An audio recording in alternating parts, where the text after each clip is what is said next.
Well, thanks for being here. Wow. What the heck just happened?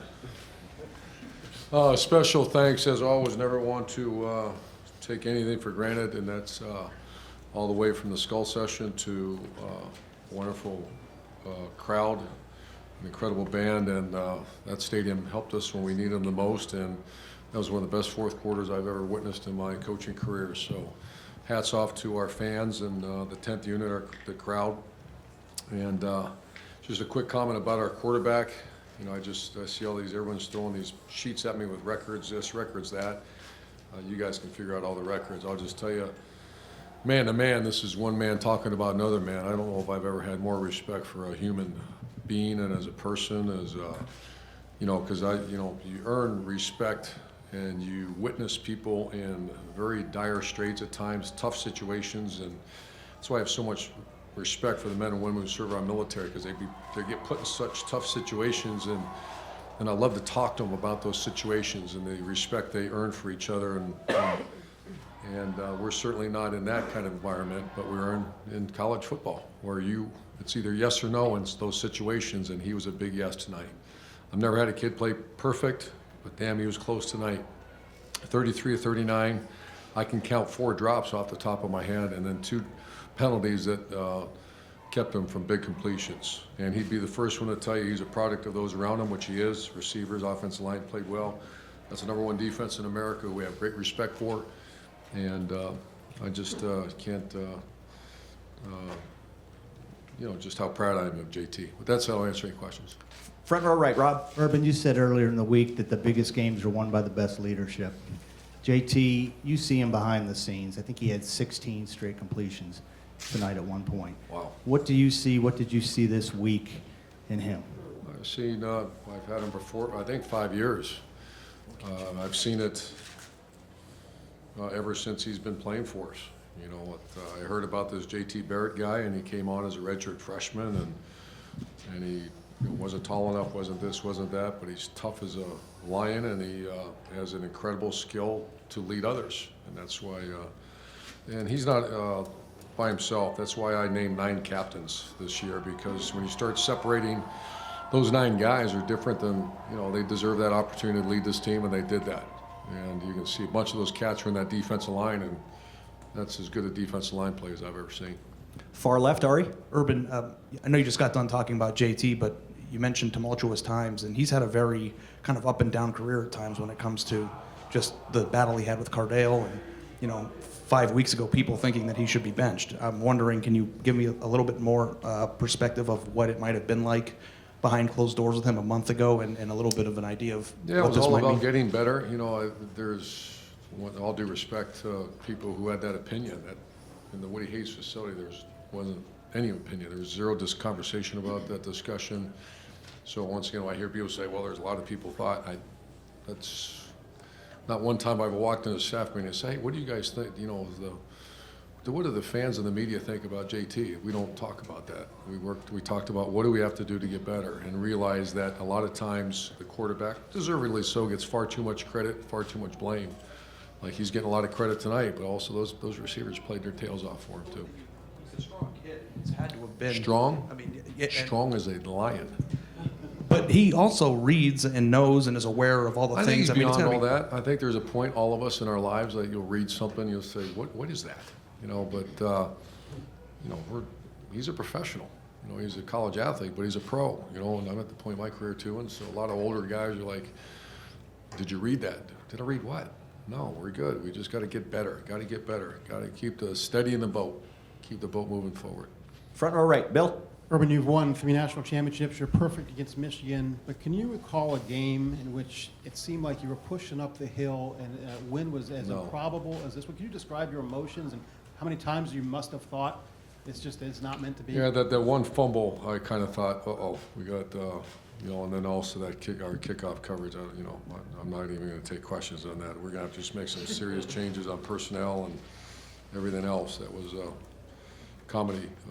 comical. So, yeah, this was, of all the coaching, of 31 years I've ever been, I can't remember one quite like this one. Far left over here, Doug. Urban, what did you get a sense of on the sideline with your guys when you're down 14-0 like that?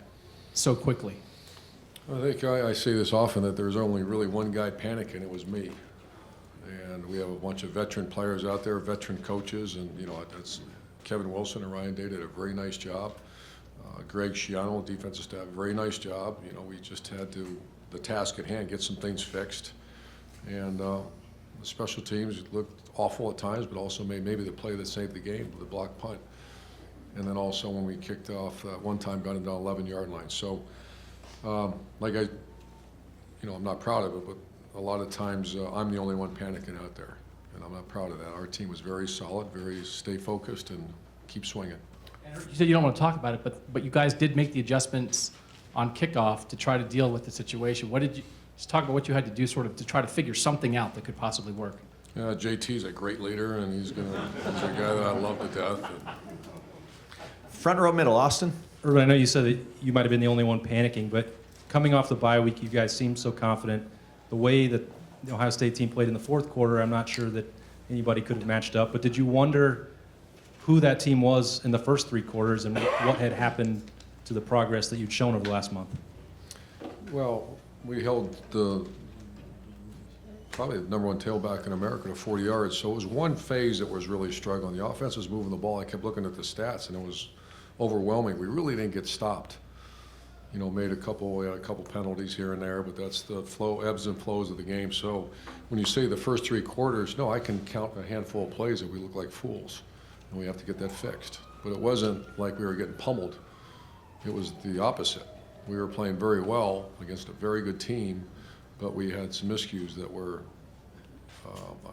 used to be uncharacteristic. Now we got to make sure we get those fixed. Couple more questions. Over here to the left, Brianna. Coach Meyer, in the fourth quarter, JT definitely, his performance was Heisman Trophy candidate, like quality. So do you think this was his best performance thus far in his football career? I think that H word is appropriate after today's game. And the last, what'd you say? Excuse me? Do you think this is his best performance in his whole football career since he's been here? Well, I can think of some great ones, but I'd probably put this 1A or 1B. I remember Michigan State in 14 was one of those days like you had today.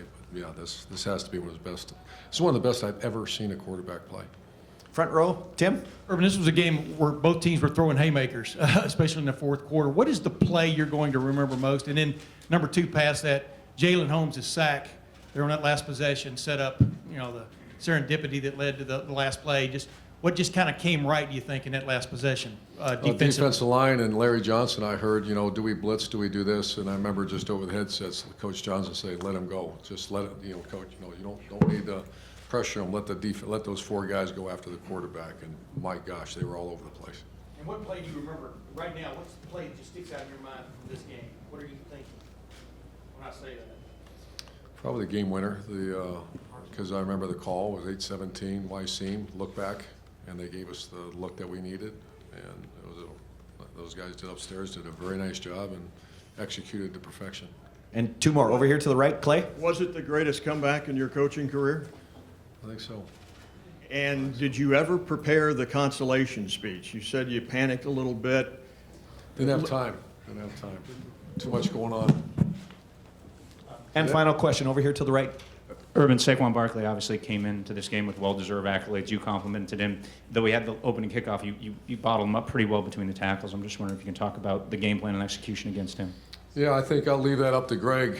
Wasn't much involved in that game planning. We talked about him. My biggest concern was not just the fact he's a great running back, but he had 21 carries for 44 yards, if I'm reading that right.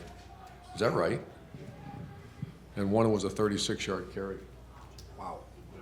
Yeah, our defense is all over him. And one of the biggest things that makes him such a great player is the ability to catch the ball and get. I was as worried about that as, because we're a man coverage team, all of a sudden you get stuck with linebacker playing a man-to-man like you saw against our rivals. So I thought that's a credit. We had a bye week to prepare for him too, but we still have incredible respect for him as a player. Coach, thank you very much. Thank you. No, guys.